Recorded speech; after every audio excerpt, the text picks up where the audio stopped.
cold. It's all I can feel. The fog tonight feels like it's trying to swallow us alive. In the middle of this ocean, I'm just a tiny, insignificant speck. My hands feel heavy. The sound of these chains, it's a constant reminder that I'm no longer a free man. And there, through the mist, she stands, Alcatraz, the rock where hope comes to die. I look around. The faces next to me, they're already dead inside. No words, only hollow stares and the cold barrels of the guards' rifles, ready to snap at the slightest whisper.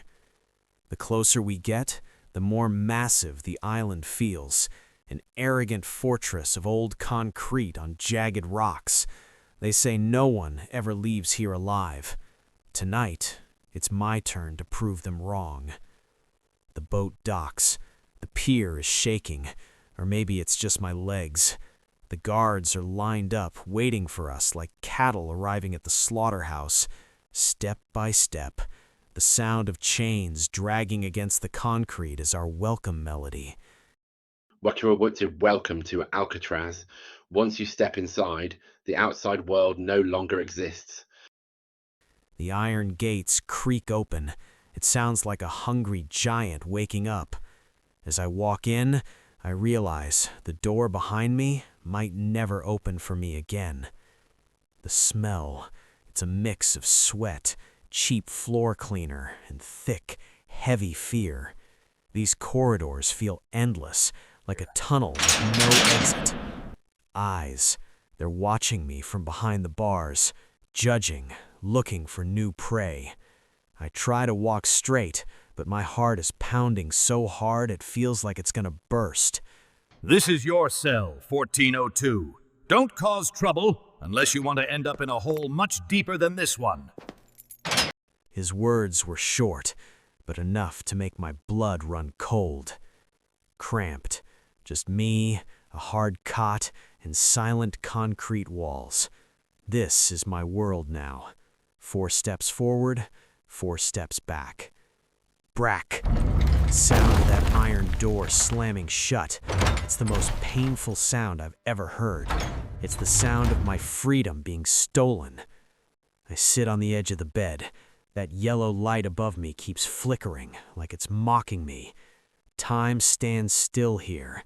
There's nothing left but regret. The first night, the guards' flashlights occasionally sweep across the floor. They move like ghosts on patrol, making sure no soul tries to slip away into the silence. I can't sleep. The ceiling feels like it's getting lower, like it's trying to crush me. Moonlight shines through that tiny window, so close, yet millions of miles away. Morning in the cafeteria. The clatter of metal trays hitting the tables is our daily alarm. The room is packed, but it feels so empty. I carry my tray, trying to ignore the sharp glares. In here, you have to be careful where you look. One mistake, and you could end up with a blade in your ribs.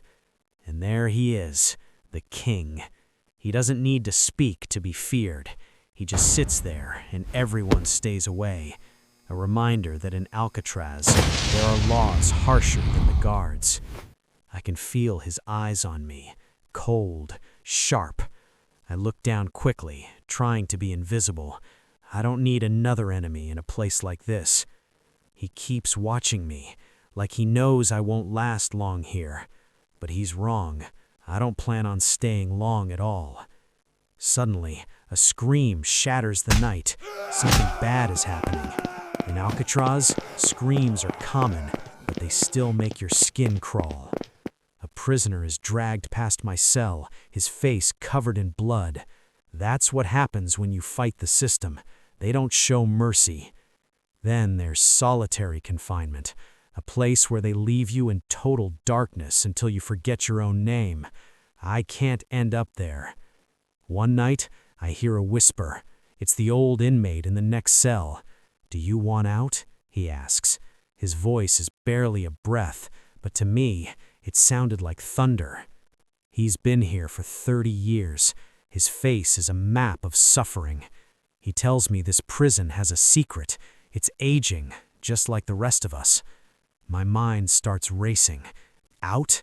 How is that even possible? But the idea is planted. I start looking at every inch of my cell differently. Then, I see it. Behind my bed, a small crack, so tiny you'd miss it if you weren't looking for it. I touch it with my fingertip. It feels damp, and when I tap it gently, it sounds hollow. There's a space behind this wall. I take the only weapon I have, a metal spoon, and I start digging.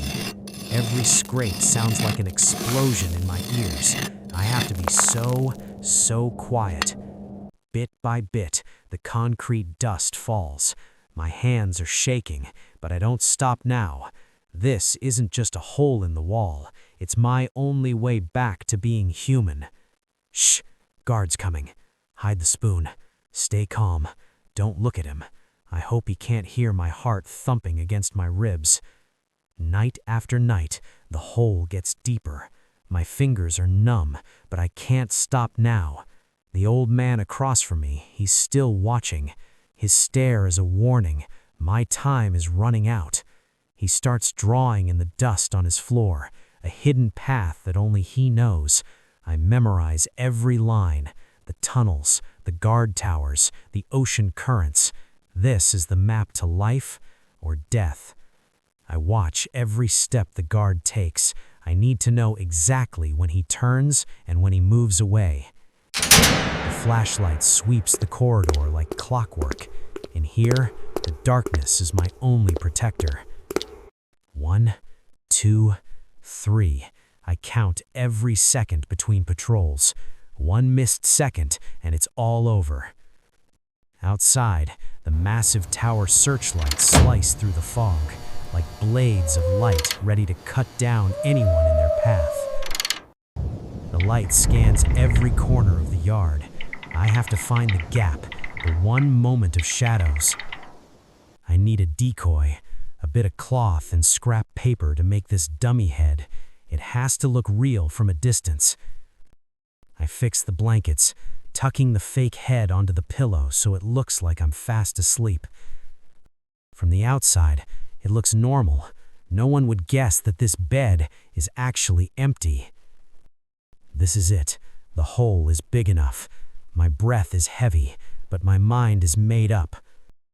I force my body through.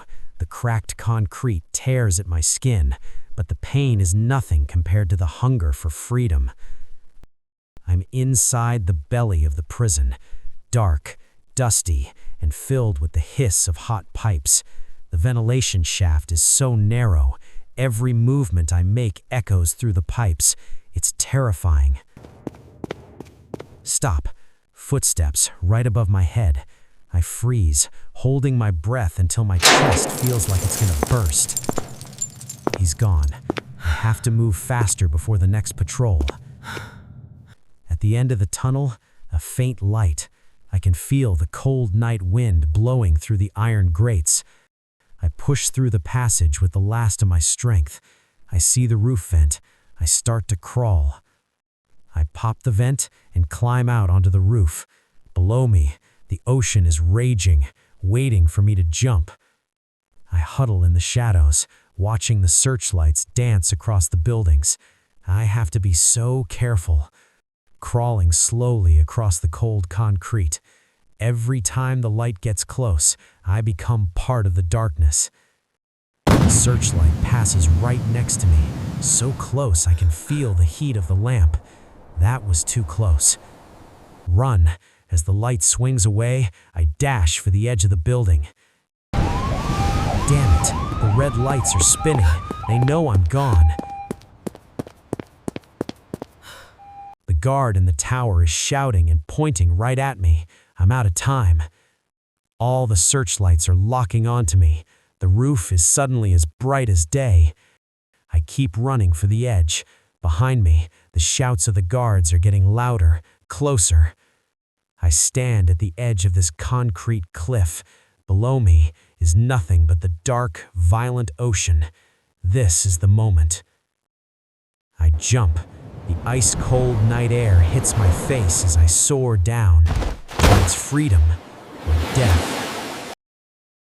Splash! The ice-cold water hits me like 1,000 knives stabbing my skin. I gasp for air as I surface. I start swimming with everything I've got, fighting the brutal currents of the bay.